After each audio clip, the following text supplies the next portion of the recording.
పితా పుత్ర పవిత్రాత్మ నామమున ఆమెన్. ప్రియ సహోదరి సహోదరులారా, మనము ఈ దినము ప్రార్థనలో ఉన్నటువంటి విశ్వాసాన్ని, ప్రార్థనలో ఉన్నటువంటి బలమును గురించి ఒక్కసారి ధ్యానించుకుందాము. పూర్వవేదంలో చాలామంది భక్తులు మన ప్రార్థనకు ప్రేరణగా ఉంటారు. వారిలో కొందరిని పరిశీలించినట్లయితే, ఆదాము దేవుని ఆజ్ఞ మీరి అతనికి దూరమైపోయాడు. దేవునికి భయపడి ఏదైనా తోటలో చెట్ల నడుమ దాగుకున్నాడు. దేవుడు అతని దగ్గరికి వచ్చి, ఓయి, నీవెక్కడ ఉన్నావు అని పిలిచాడు. అది మొదటగా దేవుడు ఆహ్వానం పలుకుతూ ఉన్నాడు. అదే విధముగా నోవా జలప్రలయం ముగిశాక దేవునికి పవిత్ర జంతువులు, పక్షులు దహన బలిగా సమర్పించాడు. ఈ బలి సుగంధాన్ని ఆఘ్రానించి దేవుడు సంతోషించారు. ఆదికాండము 8వ అధ్యాయము 20వ వచనము. అంటే ఇది కూడా ప్రార్థన రూపంలోనే మనం చూస్తూ ఉన్నాము. మన ప్రార్థన అనేది చేతల రూపంలో ఉంటుంది. ఇంకా చూసినట్లయితే హానోకు దేవునికి సహచరుడై ఎంతో భక్తిగా జీవించి ఉన్నాడు. దేవునితో కలిసి జీవించాడు. దేవుని ఆజ్ఞల ప్రకారం జీవించాడు. ఆదికాండము 5వ అధ్యాయము 24వ వచనము. మనము పూర్వవేదంలో అబ్రహాము భక్తుని యొక్క ప్రార్థనను చూస్తూ ఉన్నాము. అబ్రహాము దేవుణ్ణి నమ్మాడు. ప్రభువు సంతోషించి తన రక్షణ ప్రణాళికను ఆ భక్తునికి తెలియచేస్తాడు. అబ్రహాము ప్రార్థన ఎప్పుడూ విశ్వాసంతో నిండి ఉంది. దేవుడు మమ్రే వద్ద అతనికి దర్శనమిచ్చి, ఏడాది లోపలే నీకు బిడ్డ పుడతాడని మాట ఇచ్చాడు. అప్పుడు తనకు పుట్టబోయే ఈసాకు ద్వారా దేవుడు ఎన్నుకొనిన ప్రజలు తామర తంపరగా వృద్ధి చెందుతారు అనేదే ఈ రక్షణ ప్రణాళిక.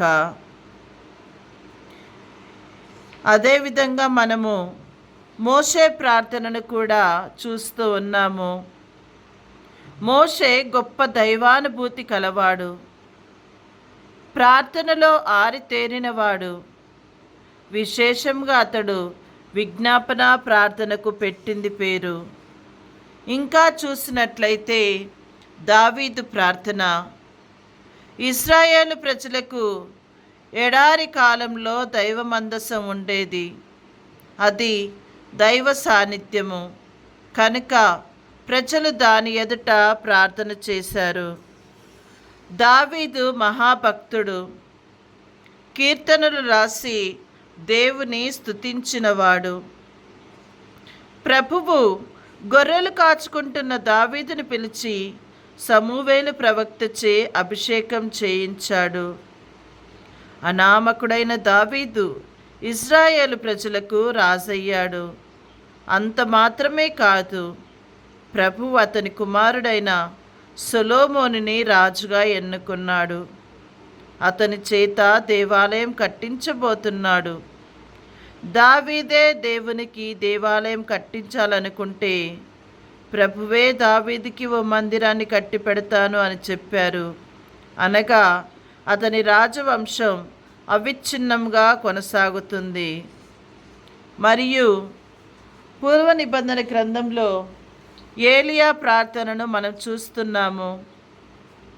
యూదులకు దేవాలయం పట్ల అపారమైన భక్తి ఉండేది.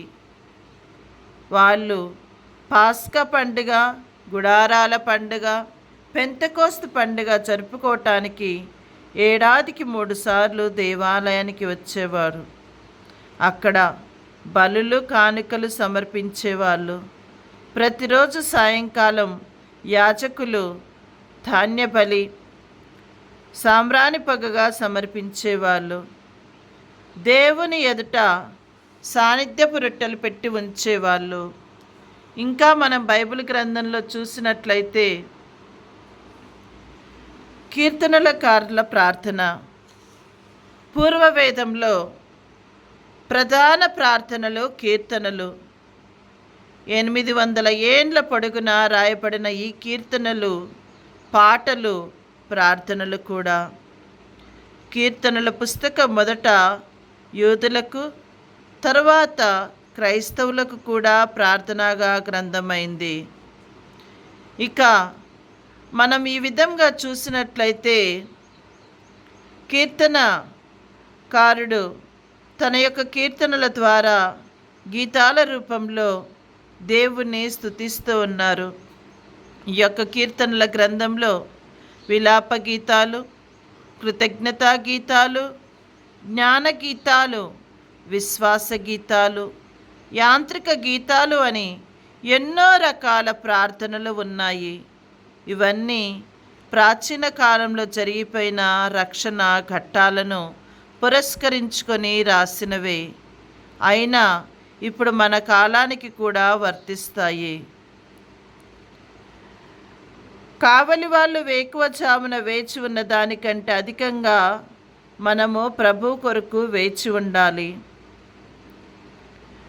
నేను ప్రభుని ఒక్క వరం కోరుకున్నాను, నాకు కావాల్సింది ఇదొక్కటే, నా జీవితకాలమంతా ప్రభు మందిరంలో వసించాలని, అతని దయను అనుభవాన్ని తెచ్చుకోవాలని, దేవలంలో అతని సలహా అడుక్కోవాలనేది నా కోరిక. మోక్షంలో మాత్రము నీవు తప్ప ఇంకెవరున్నారు? ఈ భూమి మీద నీవు తప్ప మరొకటి నాకు రుచింపదు. ఇక నూతన వేదంలో ఉన్నటువంటి ప్రార్థనలో ఉన్నటువంటి ప్రాముఖ్యతను మనము రేపు వచ్చేటువంటి ఎపిసోడ్లో చూడటానికి ప్రయత్నం చేద్దాము. Praise the Lord. అందరికీ థ్యాంక్ యూ.